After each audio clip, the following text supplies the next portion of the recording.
পুলিশের সাজোয়া যান থেকে এভাবে টেনে হিচড়ে ফেলার ভিডিওটি সামাজিক যোগাযোগ মাধ্যম সহ দেশি বিদেশি গণমাধ্যমে উঠে আসে। এমন নির্মমতার শিকার যুবকের নাম শাহিক আশাবুল ইয়ামিন। তিনি রাজধানীর মিরপুরের Military Institute of Science and Technology MISTর কম্পিউটার বিজ্ঞান ও প্রকৌশল বিভাগের ৪র্থ বর্ষের শিক্ষার্থী।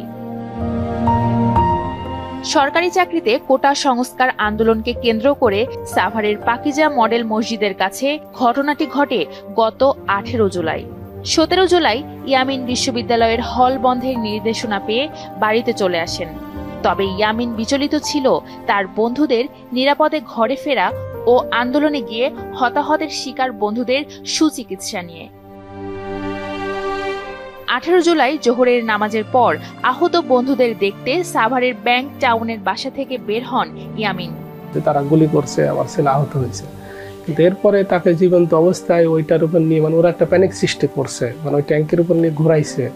ঘোরানোর পরে তারপর যে ফেলে দেওয়ার যে দৃশ্যটা, সেটা টোটালি কোনো মানুষ এটা করতে পারবে না। তখনও তো আমার ছেলে বেঁচে আছে, তার মানে আমার ছেলের ন্যূনতম ট্রিটমেন্টের যে সুযোগ ওখানে যারা ছিল তারা তো হসপিটালে নেওয়ার চেষ্টা করতো, কিন্তু তারা সেই সুযোগটাই দেয়নি। 2 ছেলে মেয়ের মধ্যে একমাত্র ছেলেকে হারিয়ে সৃষ্টিকর্তার বিচারেই সান্ত্বনা খুঁজছেন এই বাবা। আপাতত দৃষ্টিতে মনে হবে যে আমার ছেলে নাই, কিন্তু এটা আসল পরীক্ষা না। আসল পরীক্ষা আল্লাহ তোমাকে দেখে নিতে চাচ্ছি যে তুমি এইটাকে কিভাবে নাও। আমরা নিয়েছি, আমরা মেনে নিয়েছি। আমরা বারবারই বলতেছি আল্লাহর সিদ্ধান্তটাকে আমরা মেনে নিয়েছি, আলহামদুলিল্লাহ। আল্লাহ যদি তাকে শহীদ হিসাবে কবুল করে আমাদের আর কোনো চাওয়া পাওয়া না। এই জন্যই আমরা ব্যক্তিগতভাবে কোথাও মানে কার বিচার করবে, হবে কি হবে না, আল্লাহ বিচার করতেছে, তো আল্লাহ বিচার শুরু করে দিয়েছে। এটাই আমাদের সান্ত্বনা, আর কোনো সান্ত্বনা নেই। ইয়ামিনের নিজ হাতে ঘরের মধ্যে তার গুছিয়ে রাখা বিভিন্ন সনদ ও ক্রেস্টগুলোই এখন তার পরিবারের জন্য স্মৃতি। মোহাম্মদ মহিউদ্দিনের পরিবারের ইচ্ছা ছিল গ্রামের বাড়িতেই দাফন হবে ইয়ামিনের, কিন্তু সেটিও করতে পারেননি। অনেক বাধা পেরিয়ে স্থানীয়দের সহযোগিতায় তাকে দাফন করা হয় ব্যাংক টাউনের গোরস্থানে। যেহেতু কুষ্টিয়া নিয়ে যাচ্ছে না, তাহলে আব্বু তুমি এখানে কবর দেওয়ার ব্যবস্থা করো। টেলিফোনে বলছে যে না, থানা থেকে আমাদেরকে জানাই দেওয়া হয়েছে পোস্টমর্টম ছাড়া কোনো লাশ এখানে দাফন করা যাবে না। আমি তখন বললাম যে না, আমি তো পোস্টমর্টম করি নাই, এমনকি করার ইচ্ছাও নেই।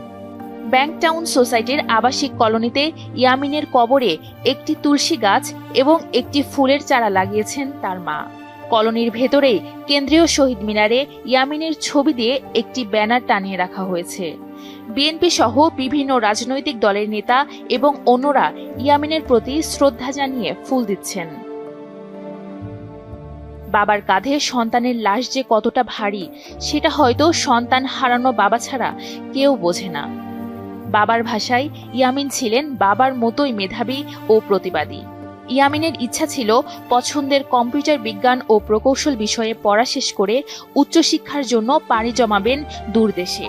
মোহাম্মদ মহিউদ্দিনের ইচ্ছা ছিল তার বাবার নামে গ্রামে একটি ফাউন্ডেশন করবেন, আর ইয়ামিন চেয়েছিলেন বাবাকে সেই কাজে সহযোগিতা করবেন। তবে ইয়ামিনের মৃত্যুর পর সেই ফাউন্ডেশনের নাম ইয়ামিনের নামেই করার সিদ্ধান্ত মোহাম্মদ মহিউদ্দিনের।